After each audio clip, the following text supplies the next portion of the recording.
அனைவருக்கும் அடியேன் சரவணனின் ஆத்ம வணக்கம். இன்னைக்கு நம்ம பார்க்க போகிறது மாயாண்டி சுவாமிகளை பற்றி.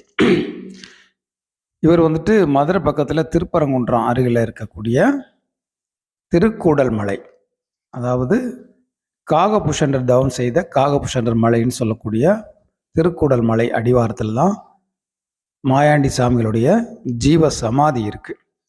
இவருடைய சொந்த ஊர், வாழ்க்கை வரலாறுன்னு பார்க்கும்போது சிவகங்கை மாவட்டம் கட்டிக்குளங்கிற ஊரில் குப்பமுத்து என்பவருக்கும் கூத்தாயி அம்மாளுக்கும் 1858ஆம் ஆண்டு ஜூலை மாதம், தமிழுக்கு ஆடி மாதம், இவர் மகனாக பிறக்கிறாரு. இவர் சிறு வயது முதற்கொண்டு இந்த மாயாண்டி சுவாமிகள் சித்தர்களுடைய ஓலையை படிக்கிறதும் விருப்பமாக இருக்கார். சிறு வயசுலேருந்தே தவம், தியானம் இவைகளில் மிகவும் விருப்பத்தோடு இருக்கார். தனிமையில் உட்காந்து கண்ணை மூடி எப்போவுமே ஒரு தவநிலையிலே இருக்கிறது இவருடைய வழக்கமாக இருக்குது. ஒரு முறை இவர் தனிமையில் கண்களை மூடி அமர்ந்திருந்த போது ஒரு நாகப்பாம்பு இவர் மேலே ஏறி நிற்கிது. கண்ட ஊர் மக்கள் அதை பார்த்து பயப்படுறாங்க. ஆனால் அந்த நாகப்பாம்பு மாயாண்டி சுவாமிகளை எதுவும் செய்யாமல் கொஞ்ச நேரம் அவங்க மேலேயே இருந்துட்டு கீழே இறங்கி போயிடுது. அன்றிலிருந்து இந்த ஊர் மக்கள் அவரை ஒரு தெய்வம் மாதிரி பார்க்க ஆரம்பிச்சாங்க. இப்படியே தன்னுடைய வயதில், இளமை காலத்தில் அவருக்கு திருமணமும் நடக்குது. மீனாட்சி என்பவரை அவருக்கு இல்ல துணையாக அவர் பெற்றோர் திருமணம் செஞ்சு வைக்கிறாங்க. அவங்களுக்கு ஒரு ஆண் குழந்தையும் பெண் குழந்தையும் பிறக்குது. அப்படி இருக்கும்போது ஒரு முறை சுட்டுக்கோள் செல்லப்பா சுவாமிகள் கட்டிக்குளம் வர்றாங்க. அப்போ அவங்கள பார்த்து மாயாண்டி சுவாமிகள் தனக்கு உபதேசம் தந்து என்னைய ஆன்மீக வழி நடத்தணும்னு அவங்கள்ட்ட கேட்குறாங்க.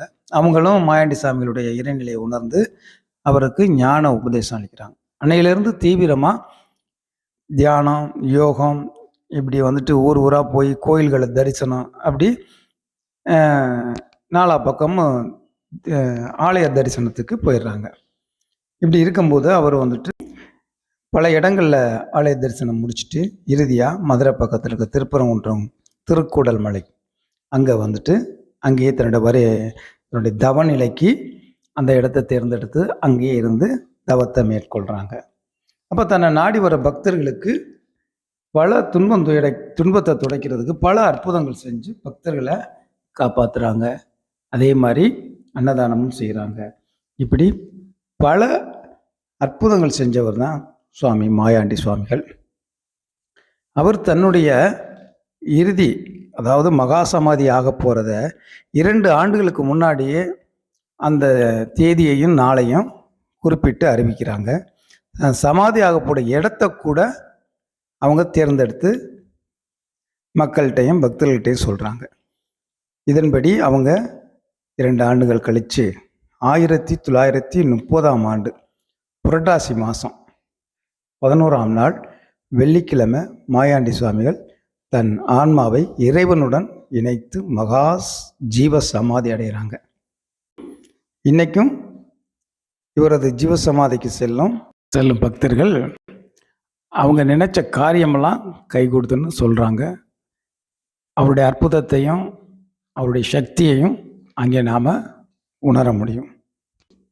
அப்படி ஒரு அற்புதம் நிறைந்த ஒரு மகா ஜீவசமாதி உள்ள ஒரு அற்புதமான இடம்தான் திருப்பரங்குன்றம் அருகில் இருக்க தவத்திரு மாயாண்டி சுட்டுக்கோள் மாயாண்டி சாமிகளுடைய ஜீவசமாதி. இது காணொளியை காணும் அனைவருக்கும் சாமிகளுடைய ஆசியும் அருளும் பரிபூர்ணமாக கிடைக்கட்டும். அனைவருக்கும் அடியேன் சரவணனின் ஆத்ம வணக்கம்.